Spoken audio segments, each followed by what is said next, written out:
Have you ever felt a sudden rush of anger that surprised you? Or a wave of envy so sharp it took your breath away?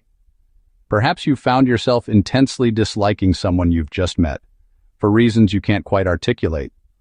Or maybe you've judged someone else, a judgment that felt automatic, almost like a reflex. And in the quiet moments that followed, a small, nagging question arose. Why was I so critical? Where did that harshness even come from? These moments can feel confusing. It's as if for a moment you weren't in the driver's seat of your own mind. You were a passenger, hijacked by an emotion that felt both foreign and deeply personal. These experiences can leave us feeling unsettled, even a little bit scary. They can make you ask, was that really me? The truth is, yes, it was. It was a part of you that lives just outside the light of your everyday awareness. The light of your awareness is the you that you present to the world. It's your conscious personality, your persona. It's the collection of traits you identify with. I am a kind person. I am a hard worker. I am logical. But our psyche is vast, and so much of it exists beyond this curated, well-lit stage. This hidden part is what the great psychologist Carl Jung called the shadow. Jung understood that to become a person, to fit into our families and societies, we inevitably have to make choices about who we are. And in choosing what to be, we also choose what to be. The shadow is the repository for all those not me parts. It's not something evil or bad. It's not a monster lurking in the depths, but rather a lost and forgotten part of our own being. It is simply the collection of all the parts of ourselves that we have learned to hide away. Think back to your childhood. Were you told that good girls don't get angry? Your righteous anger may have been packed away. Were you taught that big boys don't cry? Your capacity for tender sadness may have been disowned. Our creativity, our wildness, our vulnerability, our ambition. Any part of us that wasn't met with approval or acceptance by our early environment could have been relegated to the shadow. Think of it like a basement in your beautiful house. Imagine your consciousness is this beautiful, well-kept house. It's the home you've built for yourself, the personality you inhabit every day. You spend most of your time on the main floors where everything is bright and tidy. The living room is where you entertain guests. The kitchen is where you nourish yourself. It's comfortable, familiar, and safe. You know the basement is down there, but maybe you don't go down often. Over the years, every time a feeling was too messy, a desire too inconvenient, a memory too painful, you opened the basement door and quickly tossed it down into the dark. Out of sight, out of mind, or so you thought. The problem is, what's stored in the basement doesn't just disappear. It's still part of the house. You might hear strange noises from below, a sudden bout of anxiety. You might feel a cold draft, an unexplainable depression. The shadow is that basement. It holds everything you've disowned about yourself. But here's the secret. It also holds incredible strength, creativity, and vitality. Because in our haste to be acceptable, we don't just throw away the bad stuff. We often throw away our gold.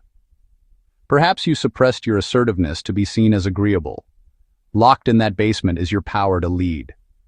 Maybe you hid your artistic nature to be more practical. Down there is a wellspring of creativity. It's not a monster to be feared. It's a treasure chest waiting to be opened. So if this shadow contains both our wounds and our greatest potentials, how do we approach it? So, what is shadow work?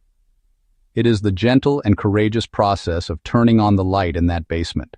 It's not about storming in, determined to destroy what's there. It's about finding the light switch. It's about walking down the stairs with curiosity and compassion to see what's really there. You are not an intruder in your own home. You are the owner returning to a forgotten room. Shadow work is the journey of getting to know these hidden parts of yourself. It's not about fixing or getting rid of them. This is the most crucial part. The goal is not elimination, but integration. These hidden parts don't want to be fixed because they aren't broken. They are simply parts of you that have been exiled. They want to be seen, heard, and understood.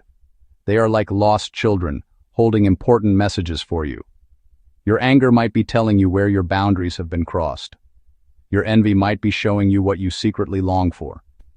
Your shame might be pointing to a wound that needs your gentle care. When we do this, we become more whole. By listening, we begin a process of reclamation. We are bringing the exiles home. It is the path to becoming the most authentic and complete version of yourself. This might sound like a big, heavy task, I know. The idea of exploring a lifetime of suppressed material can feel overwhelming, like a monumental archaeological dig. But you don't need to excavate the entire basement all at once. In fact, that's not the way. A gentle, gradual approach is not only more manageable, it's more effective and more kind. The journey begins with a single step. It starts with a willingness to just peek inside.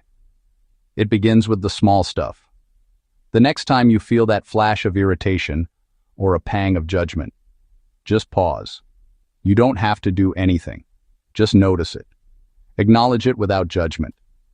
Ah, there's that feeling. That's it. That's the beginning. This is not about a dramatic overhaul of your life overnight. It is a quiet, steady practice of self-reclamation built on small, consistent efforts. It's about carving out just a few minutes in your day, not to solve your problems, but simply to be with yourself. It's a 15-minute reset that can slowly, surely, bring you back to the real you. And you don't have to do this alone. The path can feel uncertain, but it is a well-trodden one. My purpose here is to offer a map, a lantern, and a steady presence as you begin your own journey of discovery. Together, we will learn to navigate this inner landscape with courage, compassion, and care.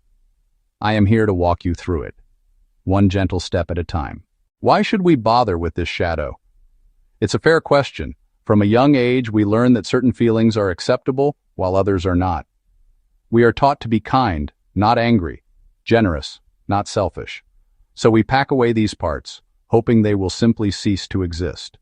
Why go looking for things we've spent a lifetime trying to ignore? The process can sound daunting, like opening a door you've kept locked for years. But what if that room doesn't hold monsters, but forgotten treasures? The answer is simple. Because what we don't own owns us. Think of it like an unacknowledged current in a river. It pulls you in directions you didn't consciously choose, influencing your journey from beneath the surface. When we deny parts of ourselves, they don't just disappear. They go underground, operating just beneath our awareness, gathering strength in the dark. And because they want to be seen, they find other ways to get our attention. They show up as that low hum of unexplained anxiety. They show up as sudden, disproportionate bouts of anger. They might manifest as chronic self-sabotage, where you get close to a goal, only to mysteriously pull back. They show up as patterns in our relationships that keep repeating. You might find yourself in the same argument with different people, or consistently choose partners who are emotionally distant. Or you might feel stuck, unable to move forward in your career or your life, plagued by procrastination or imposter syndrome. These are not random malfunctions. These are signs that your shadow self is knocking on the door, asking to be seen and heard. Meeting your shadow is the key to unlocking your full potential. Imagine how much energy it takes to hold a beach ball underwater. Think of the constant pressure, the strain, the focus required to keep it submerged. You can't fully enjoy the water because all your effort is focused on this one act of suppression. That is the energy you are using every day to suppress the parts of you that live in the shadow. It is a constant, draining effort.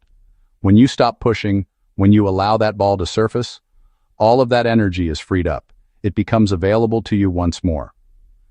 With that reclaimed energy, you can find genuine joy, a contentment that comes from within. You can pour it into your creativity, unlocking new wells of inspiration. You can use it for love, for building the life you truly want. This is why facing your shadow isn't a chore, it's a liberation. It's the end of a long internal war. It allows you to live with more honesty because you are no longer pretending. More vitality as the exhaustion of suppression lifts. And a deeper sense of peace, the kind of quiet that settles in your soul when you stop fighting with yourself. You stop fighting with yourself. This work also transforms your relationships.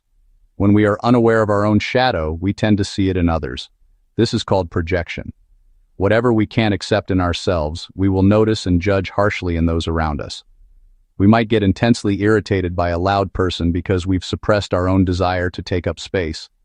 We might judge a lazy person because we deny our own need for rest. By gently acknowledging these traits in ourselves, the emotional charge dissolves.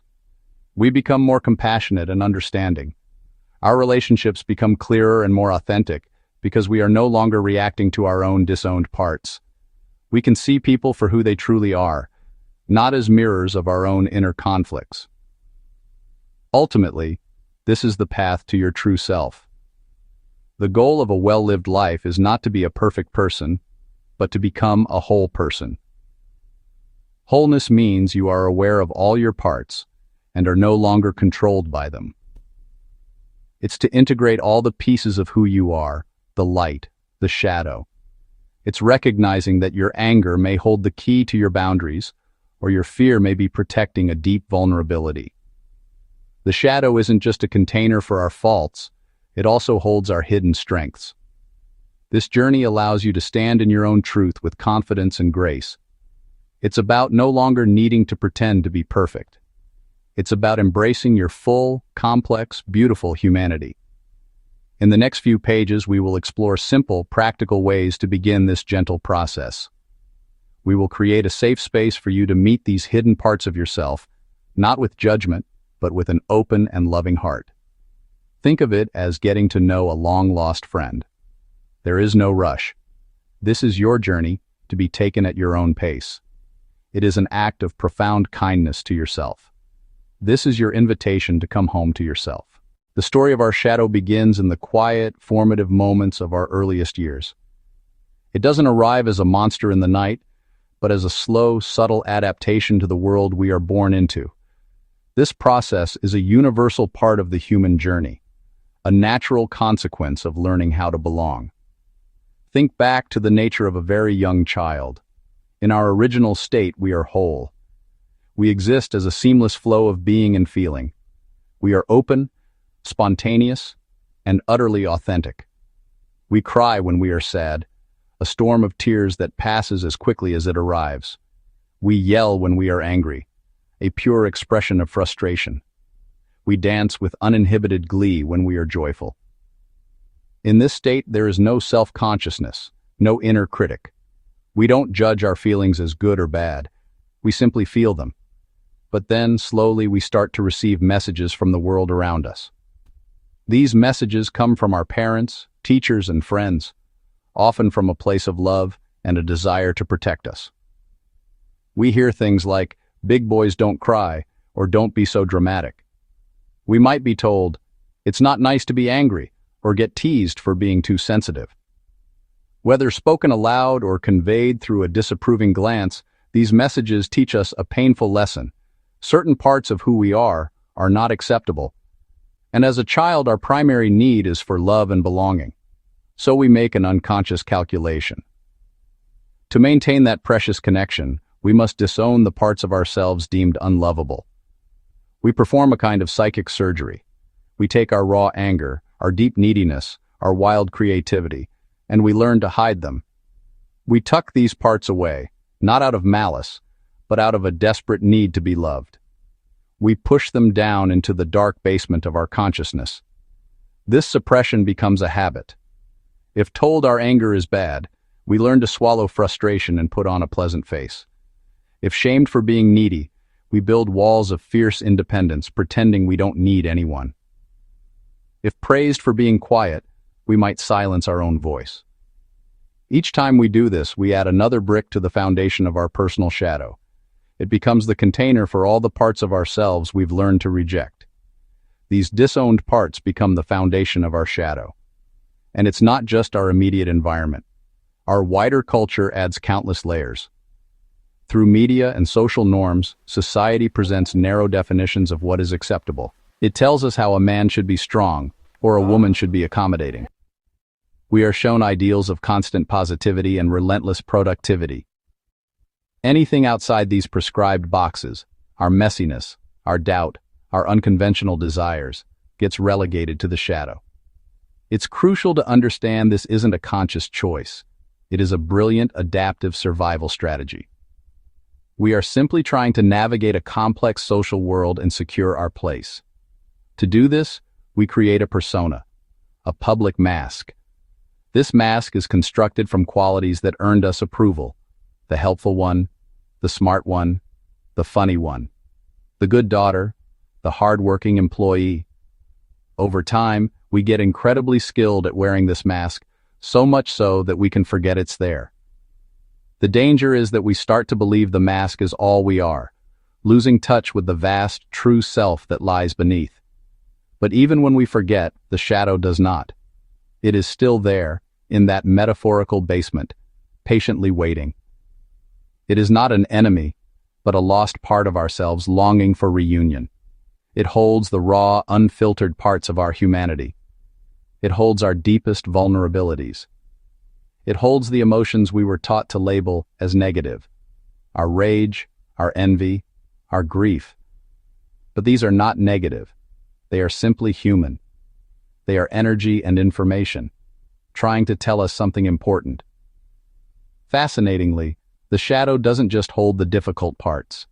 It also holds our buried gold, powerful qualities and hidden talents. Perhaps you were a bold leader as a child, but were told you were bossy and learned to shrink. That leadership capacity now sits in your shadow.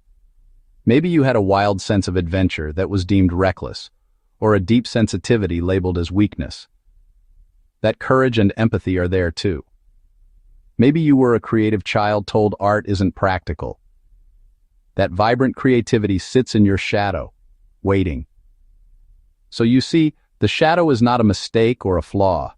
It is the inevitable consequence of learning to survive in a complex world. It is the price we paid for belonging. The formation of the shadow is not the tragedy. The tragedy is leaving it in the dark forever. The work of a conscious life is not to eliminate the shadow, but to face it with courage and compassion. It is to gently reclaim these lost pieces, honoring the intelligent child who hid them away to stay safe and loved.